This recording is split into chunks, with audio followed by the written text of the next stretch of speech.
Brought to you by V-Guard.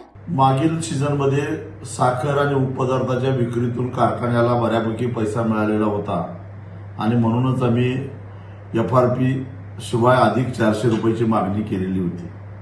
त्यावेळी साखर कारखान्याने लंगडी सबब सांगितली की आम्ही वार्षिक साधारण सभेमध्ये हिशेब दिलेला आहे, त्याला फक्त खर्चाला FRP इतक्या रकमेलाच मंजुरी घेतलेली आहे.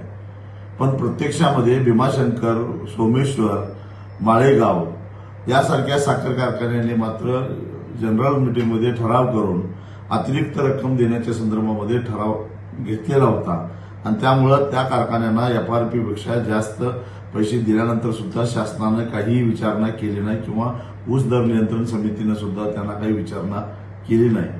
म्हणून यावर्षी म्हणजे नुकत्याच संपलेल्या सीझनमध्ये जो ऊस गाळपाला आलेला आहे, आता सुद्धा परिस्थिती अशीच आहे की साखरेला बऱ्यापैकी भाव आहे, उपपदार्थाच्या उत्पन्नातून कारखान्याला बऱ्यापैकी पैसा मिळालेला आहे. तेव्हा FRP शिवाय अधिक पैसे देण्याच्या संदर्भामध्ये जूनमध्ये येणाऱ्या ज्या काही वार्षिक साधारण सभा आहेत त्या सभेमध्ये ठराव करून घेऊन कारखान्यांनी ठेवावा, जेणेकरून पुढच्या सीझन सुरू होण्यापूर्वी आम्ही जे काही FRP पेक्षा जादा पैसे मागणार आहोत तिथं देता येत नाही किंवा नियमात बसत नाही अशी लंगडी सबब कारखान्यांना सांगता येणार नाही.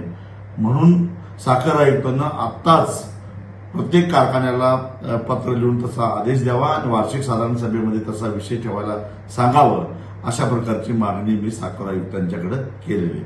Brought to you by V-Guard.